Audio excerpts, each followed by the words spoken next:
Sound master का late बारे? इतनी जल्दी क्या है? अभी तो मैंने स्टार्ट किया।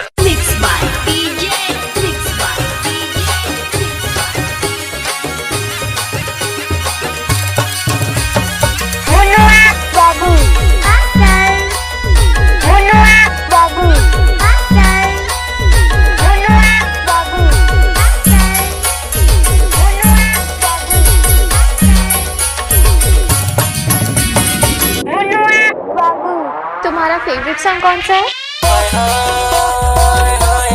गोखे मसूरीता लागे, गोखे मसूरीता लागे, देखे जबर मया लागे, गोखे मसूरीता लागे, गोखे मसूरीता लागे। एक बार वो सब नाच के तो देख। हाँ ठीक है।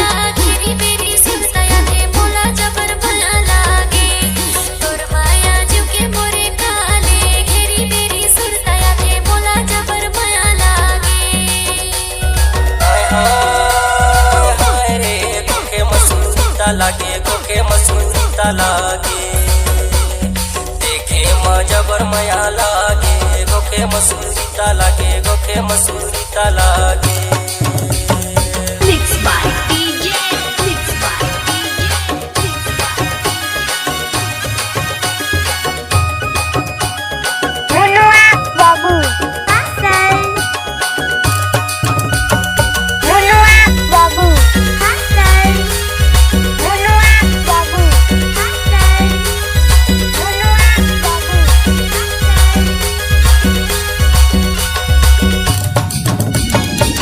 लोग क्लास ले रहा नाना वाला ढीला चट्टी और डिग्गी चट्टी। हाँ ठीक है। कौन पारा फूले चले, कौन पारा बैठे रे, गोखे मसूरीता लागे, गोखे मसूरीता लागे, कौन पारा दीना लगावा ये, गोखे मसूरीता लागे, गोखे मसूरीता लागे।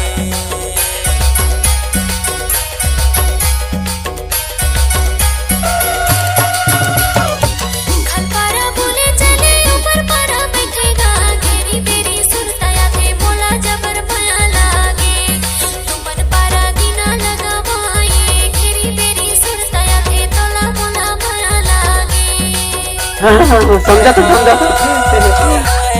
गोखे मसूरीता लागे, गोखे मसूरीता लागे, देखे जबर मया लागे, गोखे मसूरीता लागे, गोखे मसूरीता लागे।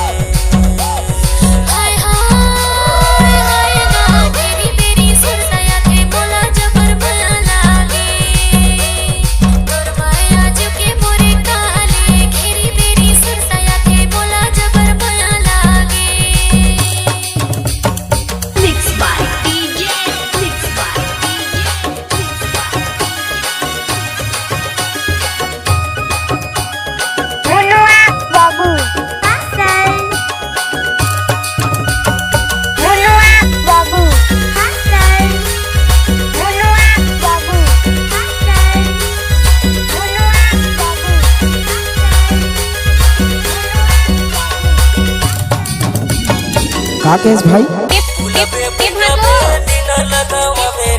गोखे मसूरीता लागे, गोखे मसूरीता लागे, छंटाए हर सताला डोला बे, गोखे मसूरीता लागे, गोखे मसूरीता लागे।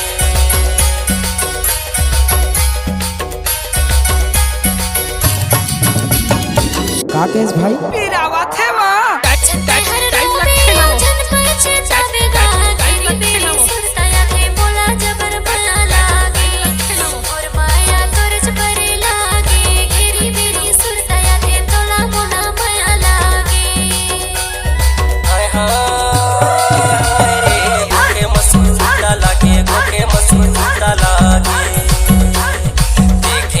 जबर मया लागे, गोखे मसूरीता लागे, गोखे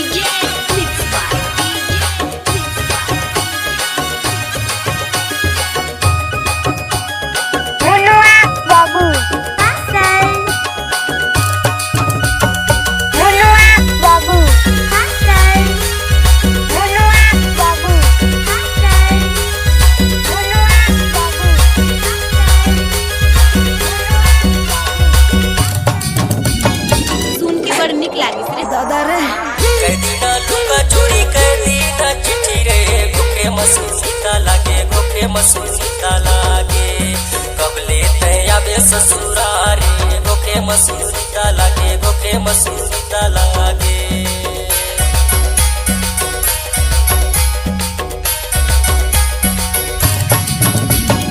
गजब माल है तो करता ही की रे लगे दाई दादा डर लागे भैया का घेरी बेरी सुरताया के बोला जबर भया लागे जब लेके आवे ते बराते घेरी बेरी सुरताया के तोला बोला भया लागे हाय हाय रे गोके मसूरीता लागे गोके मसूरीता लागे देखे माँ जबर मया लागे गोके मसूरीता लागे गोके मसूरीता लागे